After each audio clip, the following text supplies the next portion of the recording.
তাহলে আমরা এই ডেবিট ব্যালেন্স বা ক্রেডিট ব্যালেন্স এগুলো পাবো কিভাবে, তার জন্য অ্যাকাউন্টেন্সিতে দুটো রুলস ব্যবহার করা হয়। একটি হচ্ছে আমেরিকান অ্যাপ্রোচ আর একটি হচ্ছে গোল্ডেন রুল। আমি প্রথমে আসছি আমেরিকান অ্যাপ্রোচ। এই আমেরিকান অ্যাপ্রোচে কি হয়, প্রথমে আমার যেটা আসে সেটা হচ্ছে অ্যাসেট। যে অ্যাসেটগুলো আসবে সেই অ্যাসেটগুলোকে আমরা কি করে ভাগ করবো না, সেই অ্যাসেটগুলো হবে ডেবিট। 2 নম্বর আসবে লায়াবিলিটিস।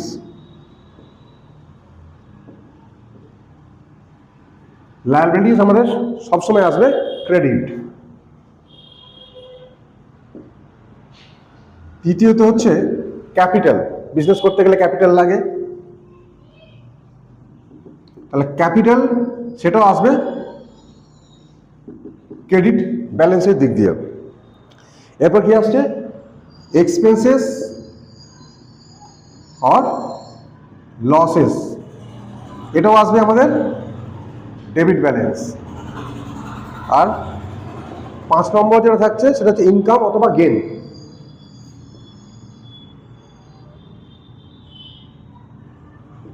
এটা ক্রেডিট।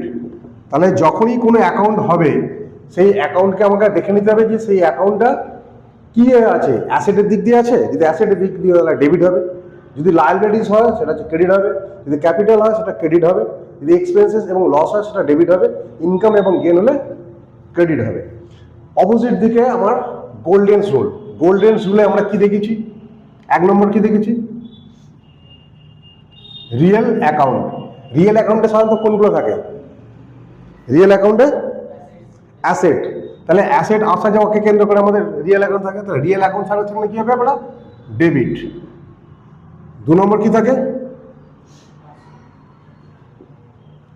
পার্সোনাল, মানে ব্যক্তি সম্পর্কে হিসাব। তাহলে পার্সোনাল অ্যাকাউন্টে কি হয়, পার্সন বলতে কি হয় কোনো ব্যক্তি। তাহলে ব্যক্তি তো দুরকম হতে পারে, একটা ক্রেতা হতে পারে, একটা বিক্রেতা হতে পারে। তাহলে এই পার্সনকে দুটো ভাগে ভাগ করব। একটা আছে যিনি কিনছেন ডেটর্স, আর একটা হচ্ছে যিনি বিক্রি করছেন ক্রেডিটার্স। তাহলে এই পার্সনের মধ্যে কে ডেবিট কে ক্রেডিট কি করে বুঝবো, তাহলে এই পার্সনের মধ্যে হচ্ছে যিনি ডেটর্স হবেন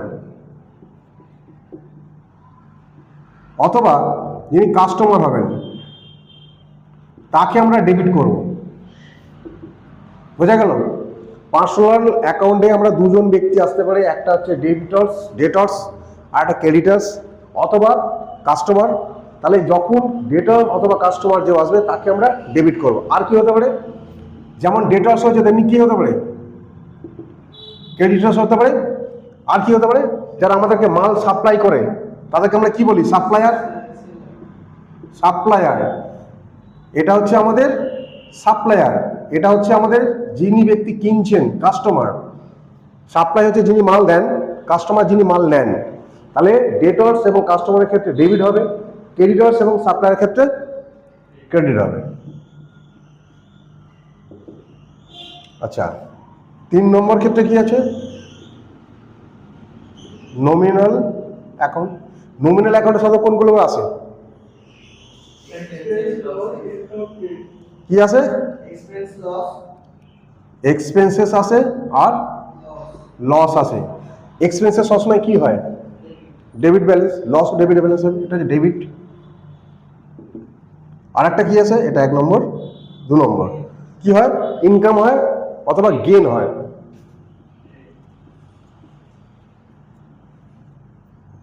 এটা ক্রেডিট হবে। তাহলে আমরা কোন অ্যাকাউন্টকে ডেবিট এবং কোন অ্যাকাউন্টকে ক্রেডিট করব তার দুটো রুলস আছে। একটা হচ্ছে আমেরিকান অ্যাপ্রোচ বা এটাকে বলা হয় মডার্ন রুলস, আর একটা হচ্ছে গোল্ডেন রুলস। আমরা প্রথম থেকেই পড়ে আসছি কিন্তু গোল্ডেন রুলসের এই real account, personal account, nominal account যে কোনো একটা পদ্ধতি অবলম্বন করে আমরা যেতে পারি, তাহলে কিন্তু আমাদের সিস্টেম ঠিকঠাক থাকবে। রিয়েল অ্যাকাউন্টে অ্যাসেট যদি আসে সেটা ডেবিট ব্যালেন্স। পার্সোনাল অ্যাকাউন্টকে দুভাগে ভাগ করা যাবে, একটা ডেটর্স একটা ক্রেডিটার্স বা কাস্টমার একটা সাপ্লায়ার। এটা হলে ডেবিট, এটা হচ্ছে ক্রেডিট। নমিনাল অ্যাকাউন্টে কি হবে এক্সপেন্সেস এবং লস হলে ডেবিট হবে, আর ইনকাম এবং গেন হলে ক্রেডিট হবে। এই ফর্মুলা বা এই চার্টটা কিন্তু দরকার আছে, প্রয়োজন হলে এই চার্টটা তুলে নিতে পারিস।